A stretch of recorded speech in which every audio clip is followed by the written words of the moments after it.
komentar silakan.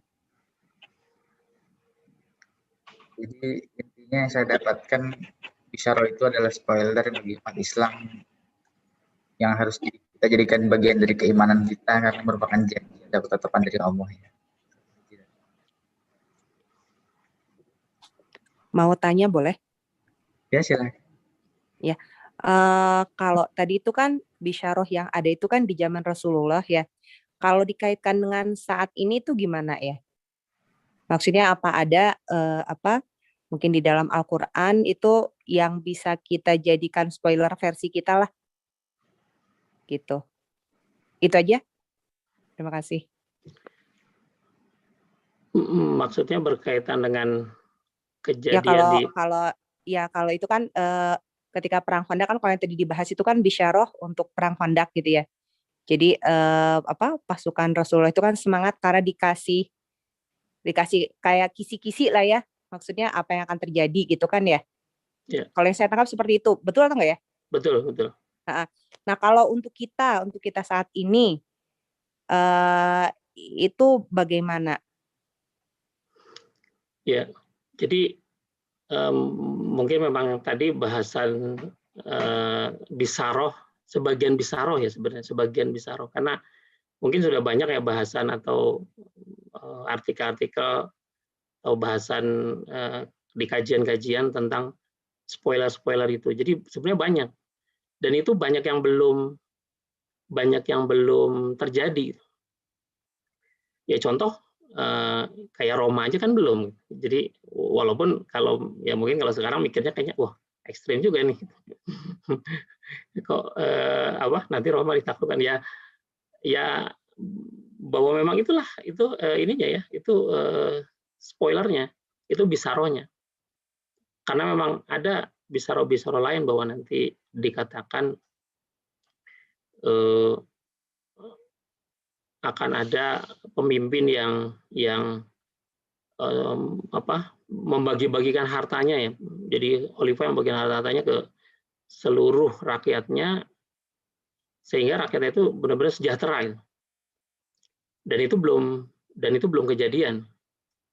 Kemudian ya mungkin pernah baca ya perang dengan Yahudi di akhir zaman.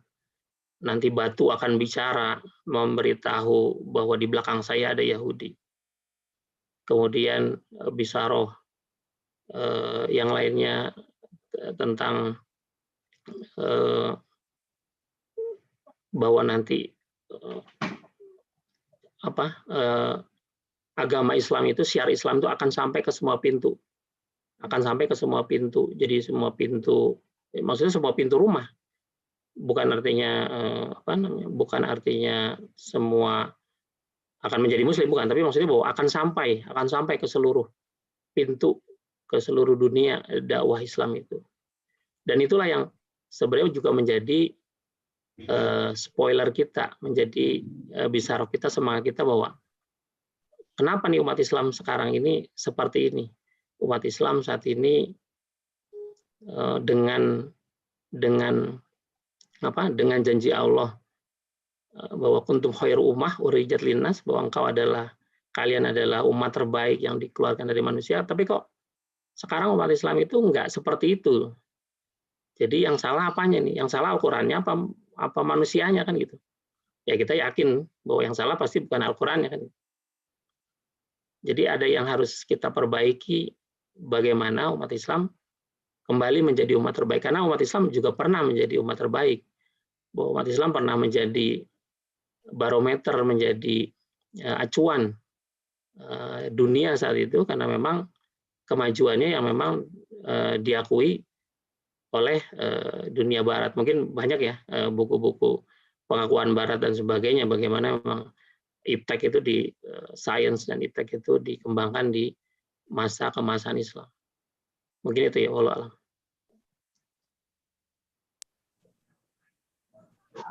Halo. Iya. Boleh sedikit menanggapi? Silakan. Afwan, Assalamualaikum warahmatullahi wabarakatuh. Assalamualaikum. Ana Aga dari Sipil 95. Terkait tadi pertanyaannya sebenarnya kalau Anda menambahkan saja mungkin ya. Mudah-mudahan tidak bermaksud lain menggurui atau apa. Tapi bisyarah itu sebenarnya sudah ada. Kita sudah punya lengkap. Dan agama kita sudah lengkap sekali pada saat Rasul wafat.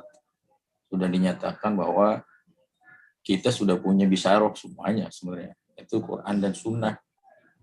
Ya kan, al-yawma akmaltu lakum dinakum wa atmamtu alaikum ni'mati wa raditu lakumul islam madinah. Waktu itu Rasul sudah menyatakan sudah sempurna ini. Sempurnanya apa? Taraktu fikum amrayni in tamassaktum bihima, kan gitu ya. Jadi sudah diturunkan kepada kita semuanya, kalau kita ikutin tidak akan tersesat. Jadi Quran itu sudah menjadi bisyarah yang besar, bahkan Quran itu tadi basyiron wa nadhiron kan sudah disebutkan oleh Ahli Wijil ya.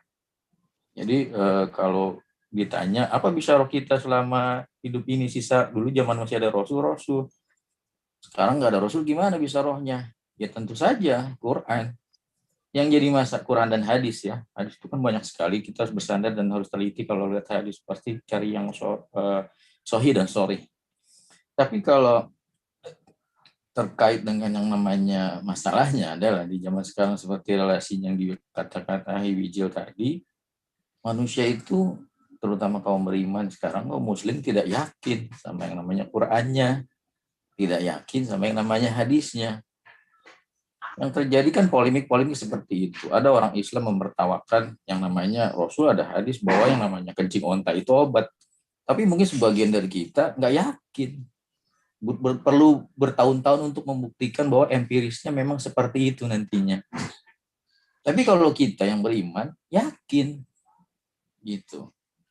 Ya, jadi harusnya seperti itu. Hanya memang kita, problemnya dari kita itu bukan tanpa bisyarah, tapi kita tidak meyakini dan belum yakin.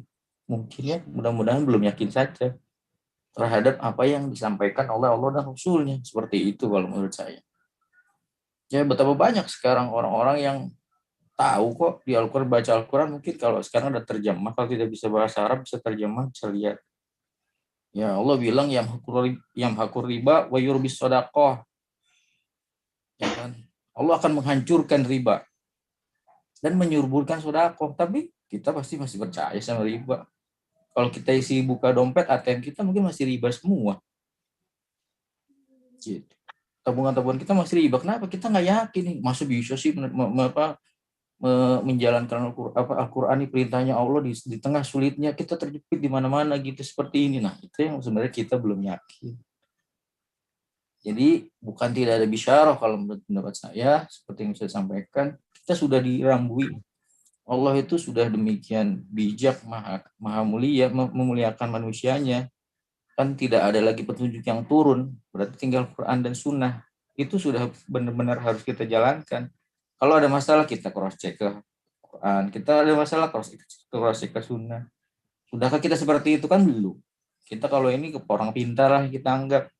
Ya, kalau orang pintarnya ulama oke. Tapi kadang-kadang orang pintarnya quote-unquote bukan ulama, lebih kecenderung paranormal dan mungkin orang-orang yang justru tenggelam ke dalam syirikan. Nah, itu sebenarnya yang sering terjadi di kita gitu. Makanya kajian ini bagus. Saya suka gitu kalau ada ternyata ada kajian baru gitu ya. Saya belum tahu, baru ikut sekali ini. Tapi poinnya adalah ya merefresh lagi pemahaman kita tentang kehidupan berdasarkan Quran dan Sunnah. Sebenarnya itu poinnya. Karena kita sudah 40 tahun lebih nih. Kalau 95 berarti sudah 40 tahun lebih usia kita. 40 tahun masih tenggelam, masih sibuk belajar ilmu dunia dan dunianya itu sudah terlambat. Betapa banyak peringatan hadis-hadis kita harus mulai move on. Usia 40 cari apa lagi? Anak ITB 95 itu menurut saya mungkin sudah cukup makan dan bisa cukup mencukupi hal-hal yang sifatnya primer. Itu yang kita yakini bahwa bisyarah itu adalah ini yang disebut bisyarah ini sudah di hadapan kita, tinggal kita baca tiap hari, tinggal kita pelajari tiap hari. Kalau perlu kita dalami dengan mengikuti kajian-kajian yang lebih intens, bahas-bahas hadis lebih detail gitu, Quran lebih detail. Nah, itu akan menjadi bisyarah yang insya Allah bermanfaat untuk kehidupan kita. Kira-kira begitu. Jazakumullah khairan. Assalamualaikum warahmatullahi wabarakatuh. Assalamualaikum warahmatullahi wabarakatuh.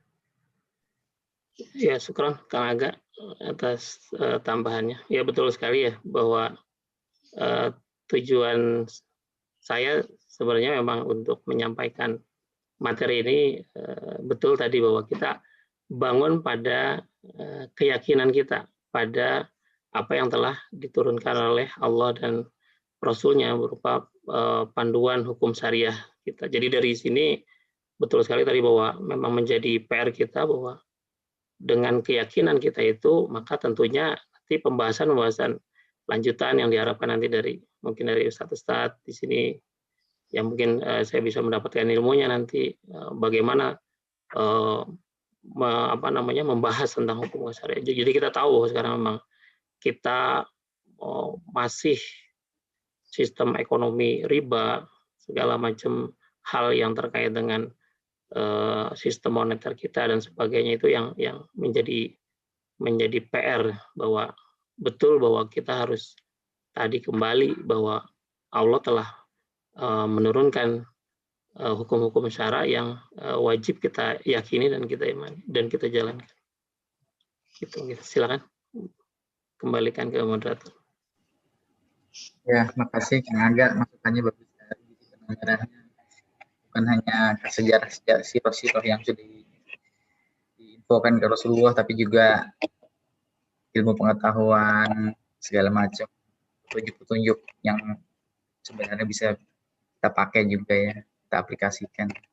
Lainnya mungkin ada yang mau ditanyakan atau ada komentar, silakan. Sekalian saya share juga ini mungkin selama Ramadan kan kita seminggu sekali acaranya sharing Ramadan. Setelah itu mungkin kita jadikan 2 minggu sekali. Jadi minggu depan break dulu sekali, lanjut lagi 2 minggu setelah ini. Kalau kawan-kawan ada rekan-rekan ada usulan materinya atau pematerinya siapa atau apapun, silakan di grup atau japri ke siapapun, boleh ke saya atau ke Kang Ahmad, siapapun, supaya lebih menarik mungkin temanya apa.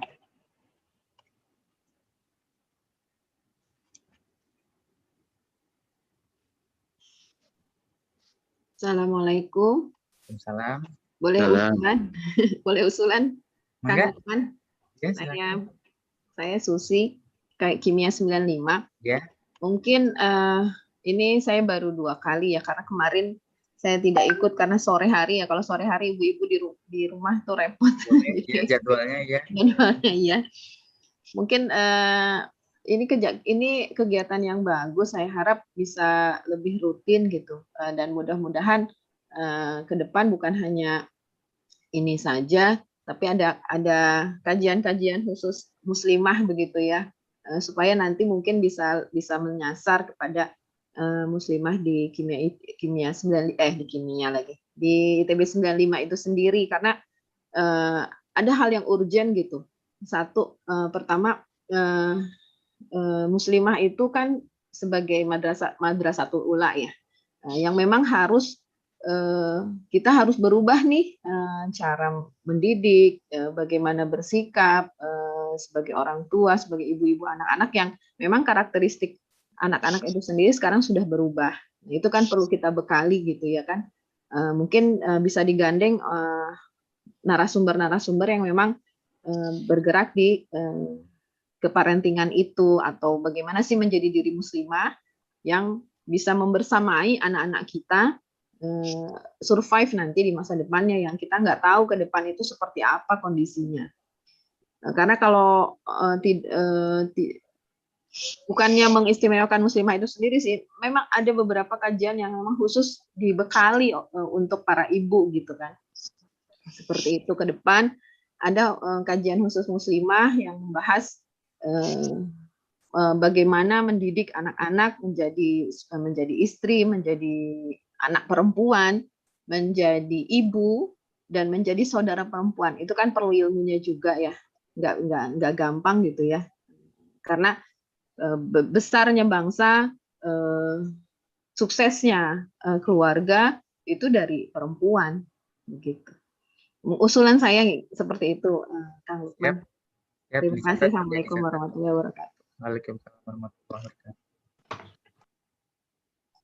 Yang lainnya mungkin ada usulan, ada komentar. Assalamualaikum Ustaz Lukman, Ustaz Widodo. Assalamualaikum. Wabarakatuh ya. Halo. Ya, saya silakan Ya. tanya. Izin berkomentar. Saya Prihantono dari AR. Ya. Ya, baru bisa bergabung pagi ini nih. Alhamdulillah.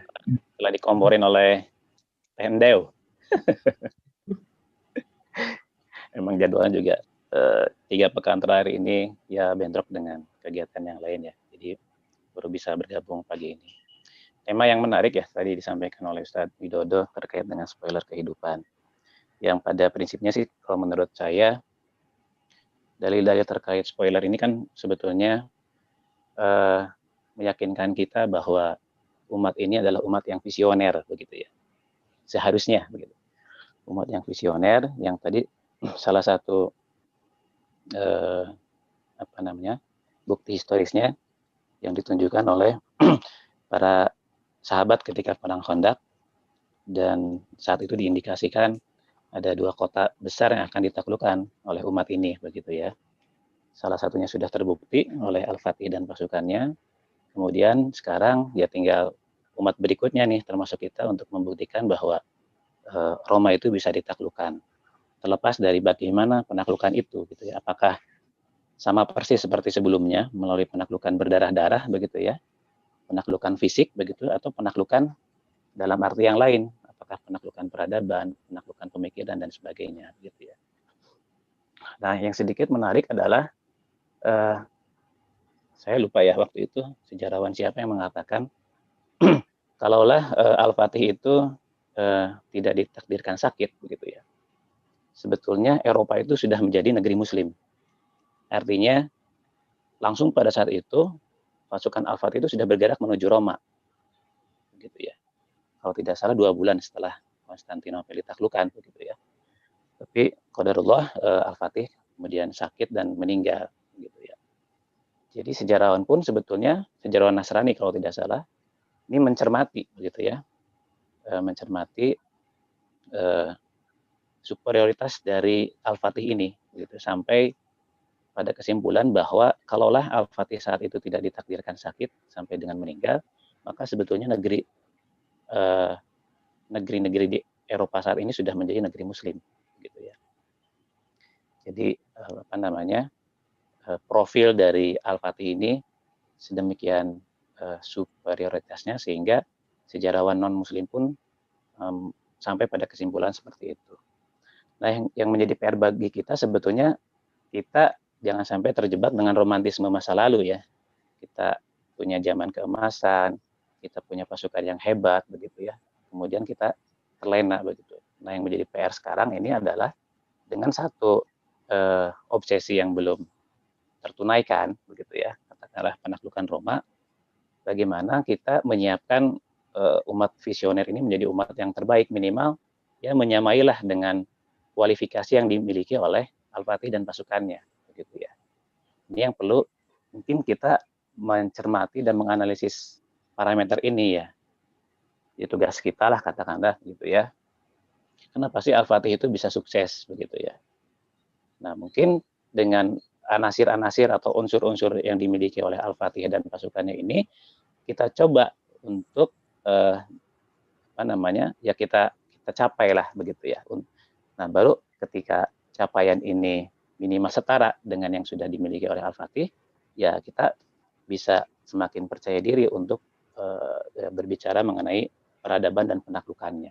Misalnya begini, Al-Fatih itu kan waktu itu sebetulnya menggalang hampir kurang lebih 250.000 pasukan tentara ya.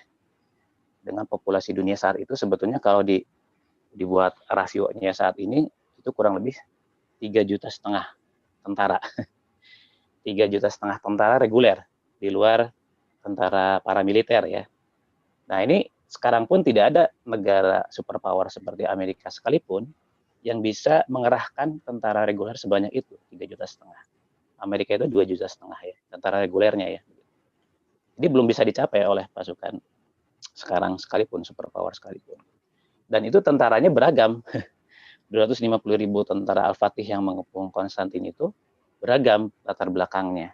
Dari manhajnya, harokahnya, begitu ya. Termasuk juga konsolidasi lintas kultur, lintas budaya, dan lintas agama. Bahkan kalau tidak salah, salah satu penemu dari senjata utama yang dimiliki oleh Al-Fatih itu justru bukan non-Muslim begitu ya. Dia latar belakangnya kalau tidak salah Nasrani begitu. Nah, yang menjadi pertanyaan, kok bisa begitu ya seorang ilmuwan Nasrani berkontribusi bagi pasukan Al-Fatih. Nah, saat ini kita bisa tidak melakukan itu, umat Muslim itu.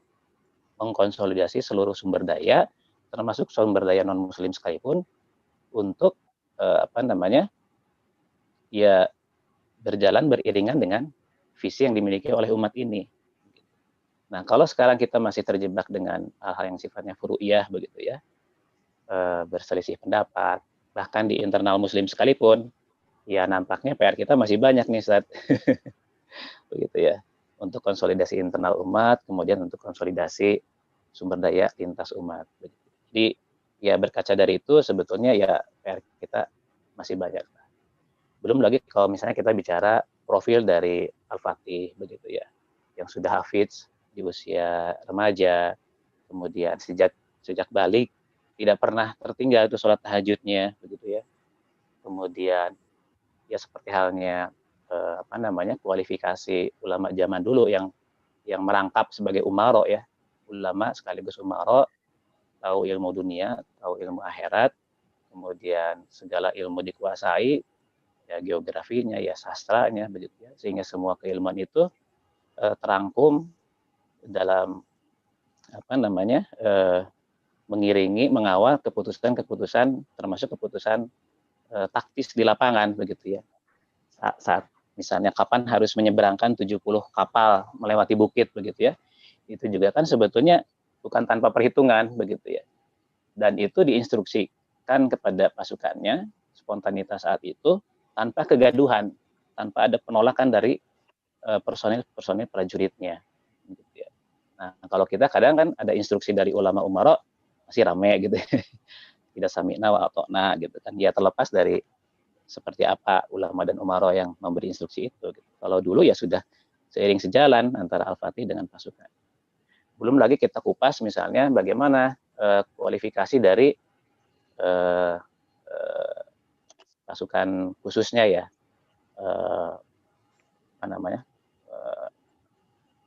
pasukan khususnya itu lupa namanya. Itu juga Yenisari ya. Yenisari betul. Nah, Yenisari itu luar biasa gitu kan, pasukan berani matinya lah gitu kan, kontrak mati begitu ya. Nah, itu kalau kita kupas satu-satu profil Al-Fatihnya, profil pasukannya, profil 250.000 pasukannya begitu ya. Itu sebetulnya menarik untuk kita kaji gitu. Minimal dengan presiden seperti itu ya kita kejarlah menjadi obsesi kita begitu ya. Kita bangun umat ini dengan visi seperti itu.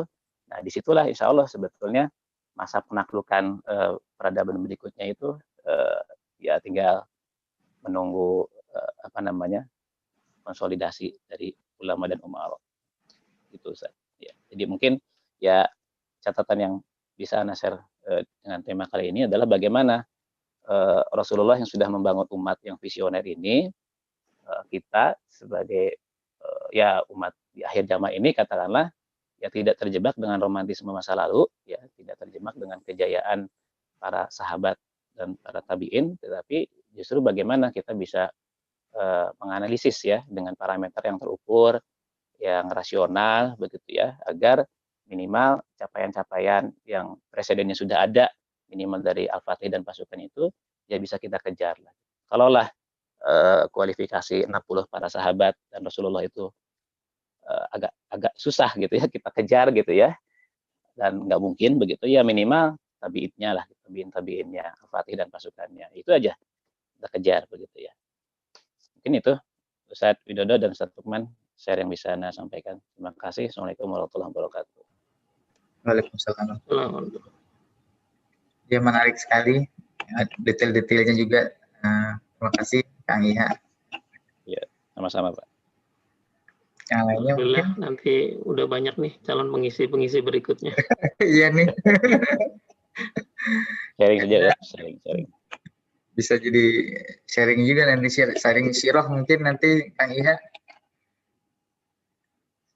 Sirah tentang Nabawi ya, sirah tentang Ya, banyak asatid yang senior dulu, Ustaz. Yang golongan kanan dulu, yang nulisnya dari kanan, lulusan pesantren. Nih, Om Skifa nih. Masih ini. Gini, dari tadi kan kita ngomong masalah itu ya. Tadi sebenarnya ada pertanyaan dari Barkah itu mengenai apa tadi ya? Apa tadi? Yang ramal. Ramal. Walaupun itu pertanyaannya secara itu pasti jawabannya pasti sangat syirik. Cuma begini, sekarang itu kita kalau ada istilahnya, kalau di dunia itu ada pembagian ya, orang-orang tuh ada generasi apa zaman dulu tuh, baby boomer, generasi X, generasi Y, milenial. Sekarang ada lagi generasi Z gitu ya.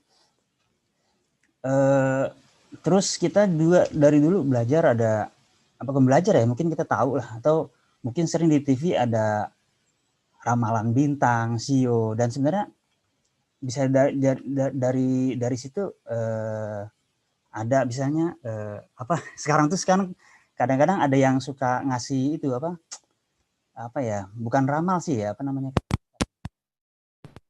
sebenarnya kalau dari Islam tuh kayak gimana ya, apakah ini spoiler mengenai orang per orang ya, bukan negara atau bukan, apakah ada kaitannya, apakah ada yang pernah membicarakan mengenai ketika orang itu lahir itu, waktu itu ada pengaruh nggak dengan sifat-sifat orang itu gitu sebenarnya, atau mungkin yang bikin apa ya,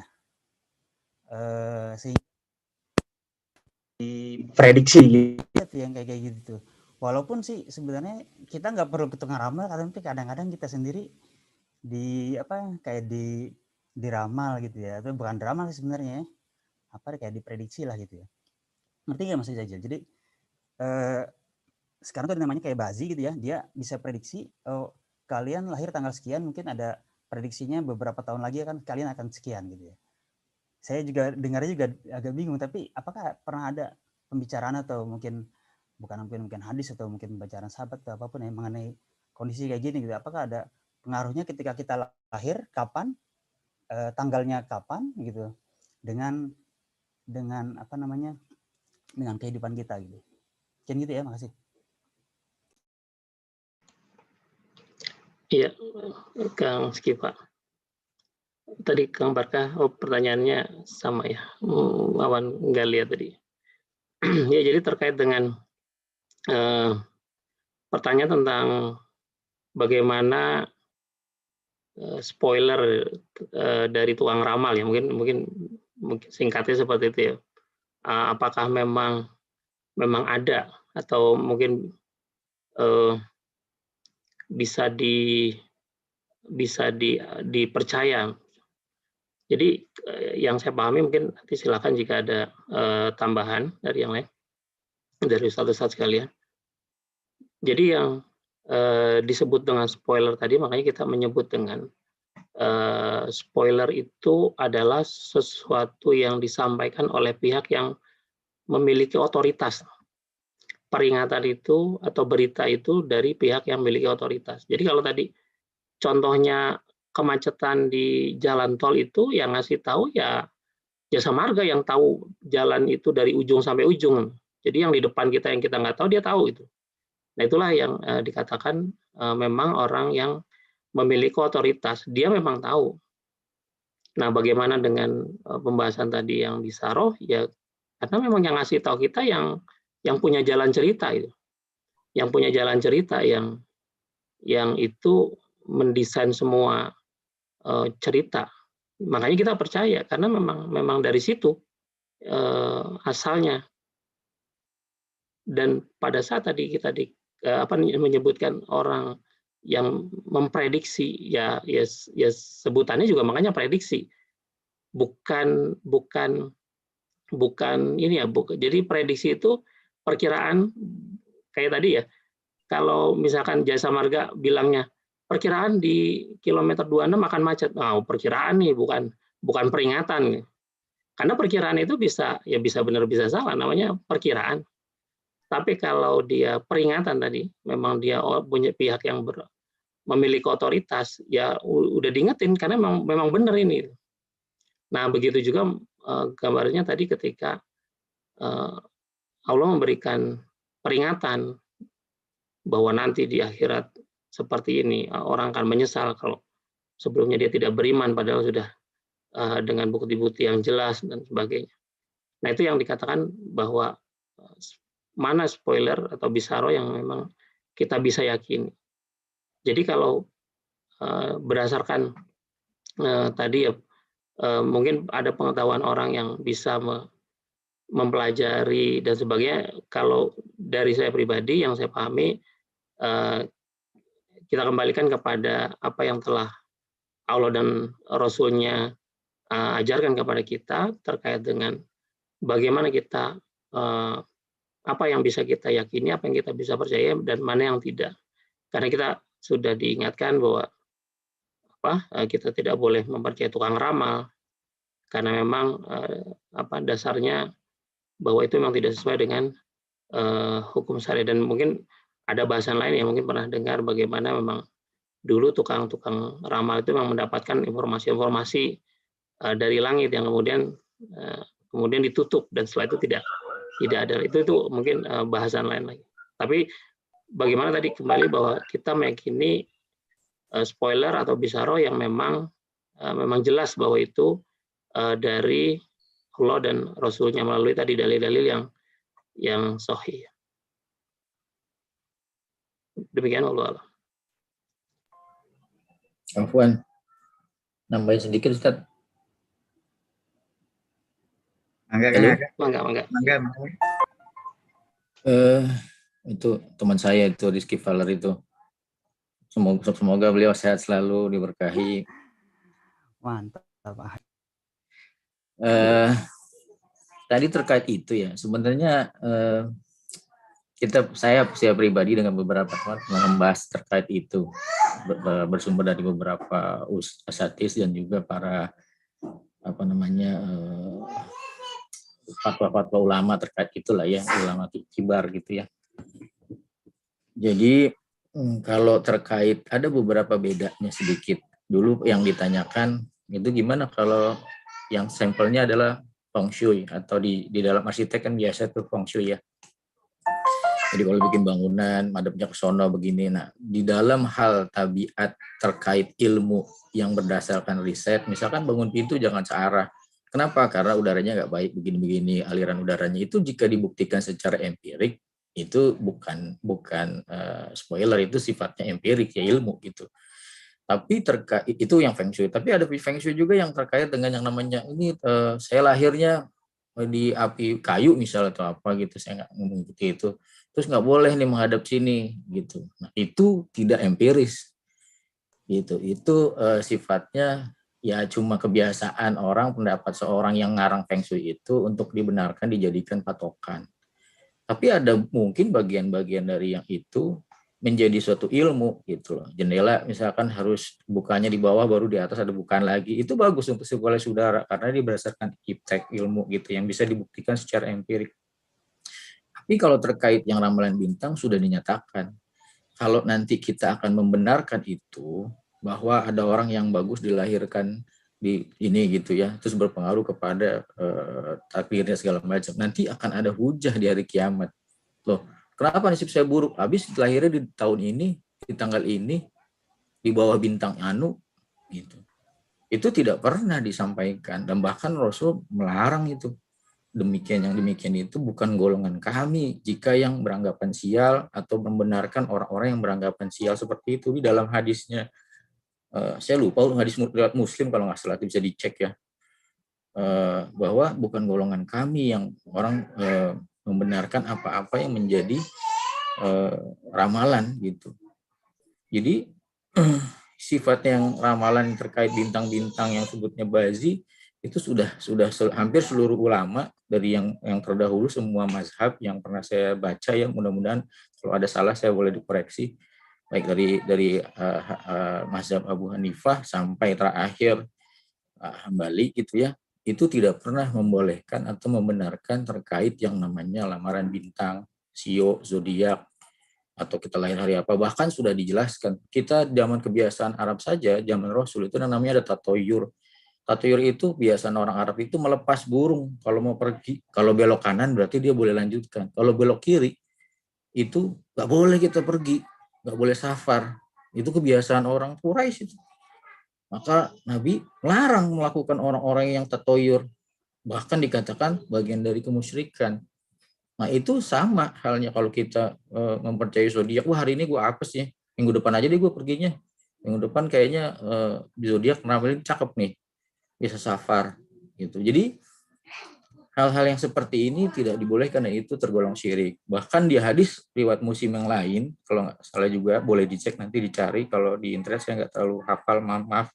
Kalau dihafalin nanti, kalau nggak saya bacakan nggak hafal salah, itu hadis konsekuensinya berat. Tapi kira-kira matanya begini, matanya itu tidak diterima orang yang yang sholat 40 hari kalau dia mempercayai ramalan atau datang kepada seorang peramal. Datang saja sudah tidak diterima sholat 40 hari. Itu hadis riwayat Muslim. Jadi sedapat sebesar itu sampai orang sholat nggak di, bahkan ulama mengkategorikan karena besarnya ancaman itu sehingga ini digolongkan kepada kekafiran, kesyirikan. Karena orang yang tidak sholat 1 hari saja sudah keluar dari Islam dengan sengaja. Ini 40 hari tidak diterima sholatnya. Gitu. Sehingga ulama sangat keras terhadap hal itu. Jadi menurut saya ya kita nggak perlu lah mempercayai yang seperti itu. Karena semua hari adalah baik. Semua saat adalah baik. Allah menciptakan hari itu baik. Ya, nggak salah harinya. Yang salah itu kita kebanyakan. Yang salah itu kita mengisi hari tidak dengan sesuatu yang baik gitu kan. Kalau insya Allah semua hari baik, tidak ada hari sial, tidak ada hari yang membuat kita tuh dihukum. Sialan kita dan hukuman itu adalah sebenarnya karena kesalahan kita, bukan karena kesalahan harinya atau kesalahan bintangnya sekarang bintang apa, bulannya bulan apa, tidak ada hubungan sama sekali. Ya, jadi selalu dikatakan semua hari baik gitu ya. Semua kejadian baik yang karena itu sudah qadarullah kan, sudah ketetapan Allah. Kalau kita nanti menyatakan ada yang jelek, ada yang buruk, berarti kita sama saja mencela Allah yang menciptakan hari-hari, menciptakan kita lahir, memberikan kita kelahiran, memberikan kita mungkin kesempatan untuk melakukan hal-hal yang tadi kita kaitkan malah dengan hal-hal yang sifatnya syirik tadi gitu. Itu menjadi suatu problem besar dalam diri kita. Makanya ya semua hari baik, yakinilah kalau kita mau melakukan apa jangan percaya yang lain, tapi basmalah, selesai.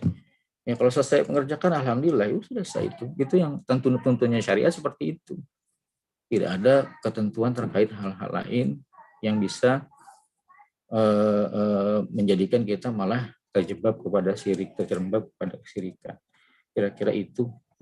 Ya mohon nanti hadisnya dicek aja. Saya nggak sempat cek ke internet, tapi boleh nanti bisa dicek kalau itu banyak fatwa-fatwa ulama kibar yang terkait hal itu. Maka nanti kalau memang ada bahasan silakan saja, ada ustadz-ustadz yang membahas itu secara detail. Terima kasih. Assalamualaikum warahmatullahi wabarakatuh. Waalaikumsalam. Waalaikumsalam. Terima kasih Kang Aga. Menarik nih temanya, jadi tahu udah jam 7 lebih ya. Kalau ada lagi yang mau ditanyakan atau komentar, mungkin ada 3-5 menit lagi, silakan. Assalamualaikum, boleh tanya? Enggak, silakan. Saya tadi berkenaan dengan tema tadi apa basyiroh ya. Kalau basyiroh kita umpamakan misalkan dalam sebagai suatu informasi ya, basyiroh itu. Nah, informasi itu dikirim ke penerima lah, melalui suatu saluran yang kita namakan aja channel gitu. Nah, kadang kan channel itu nggak smooth gitu, ada derau, sehingga mendistorsi itu informasinya itu. kadang ada pendengar yang apa namanya, oke bisa apa mendengar dengan baik, tapi ada juga yang mungkin nggak bisa mendengar atau bahkan mendengar terdistorsi atau gimana gitu, berubah. Nah, kalau apa namanya, kita mungkin bisa apa namanya, itu apa namanya, kalau dalam itu bisa digunakan apa kayak filtering gitu. Dengan memfilter informasi tersebut, maka kita insya Allah bisa mendapatkan informasi yang clear, lebih clear. Itu di Al-Hujurat, jadi ada dijelaskan bahwa kalau ada berita dari orang-orang fasik, maka sebaiknya kita bertabayun gitu. Nah, berkenaan dengan Basyiroh ini, saya melihat mungkin apa namanya, banyak sih informasinya itu yang mengatakan wah ini begini, itunya sahih apa namanya sumbernya segala macam. Tapi kadang-kadang kok kayak ada yang mengacaukan gitu. Jadi apa, kita itu jadi bingung gitu. Dan demikian juga apa, syaitan sebagai musuh manusia memang sudah memohon kepada Allah untuk ditangguhkan, dan mereka bekerja dengan keras sekali untuk membawa banyak pengikut di neraka jahanam nanti. Nah, itu kira-kira bagaimana Ustadz, bentuk apa filtering tabayun yang terbaik gitu, supaya kita bisa benar-benar apa namanya jelas menerima Basyiroh itu. Jazakallah. Menarik nih analoginya. Silakan Kang Wiji. Yang dari telekomunikasi kayaknya. Iya. Ya, jadi mungkin sebatas yang saya pahami ya, mungkin silakan nanti jika ada Ustadz yang lain yang menambahkan. Jadi pembahasan mengenai matan hadis ya dan kesohihan hadis. Jadi mungkin ini nanti akan lebih panjang dibahas terkait dengan ilmu hadis, mustalah hadis. Jadi bagaimana hadis bagi kategori berdasarkan kualitasnya, ada sahih, ada hasan, ada dhaif, dan dari sisi kuantitas jalurnya ada mutawatir, ada ahad, ada masyhur. Nanti mungkin ada bahasan khusus mengenai itu. Jadi poinnya tadi bagaimana bahwa kita meyakini bisaroh atau hadis yang sampai kepada kita memang bisa dipercaya kan gitu, bahwa tidak terdistorsi oleh apa namanya perawi yang mungkin memang mungkin mungkar dan sebagainya. Dan itulah memang Allah menjaga kita, menjaga umat Islam dengan sanad. Jadi saya pernah ya dengar bahasan Ustaz bahwa sanad itu ternyata memang sesuatu yang Allah karuniakan kepada umat Islam untuk menjaga agamanya. Jadi bagaimana riwayat bisa sampai kita ke saat ini ya, sampai ke kita bisa mendapatkan dari Al-Quran, Al-Hadis itu betul-betul dengan matan yang bisa dipercaya. Tentu tadi ya dengan kategori, jadi pada saat sahih bisa kita percaya, hasan demikian juga dhaif dikategorikan lemah, tapi ada pembahasannya lagi mana dhaif yang bisa diamalkan dan mana yang tidak. Nah, itu ada pembahasan mengenai itu, dan itu memang dikatakan menjadi tiangnya agama, salah satu penjaga agama ini. Jadi kalau itu diruntuhkan, maksudnya kalau kita sudah tidak punya pegangan itu, maka itu memang bisa meruntuhkan agama kita. Karena memang yang kita pegang ya bahwa ini adalah Al-Quran yang memang kita yakini dari zaman Nabi sampai sekarang tidak berubah gitu. Hadis ini juga dari zaman Nabi sampai sekarang bahwa ini memang ini dari Nabi, jadi nggak terdistorsi tadi oleh memang orang-orang yang membuat hadis palsu, karena memang sudah masuk hadis-hadis mereka ke dalam kategori hadis maudhu, hadis palsu atau hadis doif yang karena ada perawinya yang dikenal punya ingatan yang kurang baik, maka dia masuk ke doif, atau bahkan ada yang sampai dikategorikan doif karena dia dia ingatannya kurang bagus tapi catatannya bagus. Nah, tapi kemudian sampai dibahas ketika rumahnya kebakaran. Catatan hadis yang dia bawa ini setelah atau sebelum?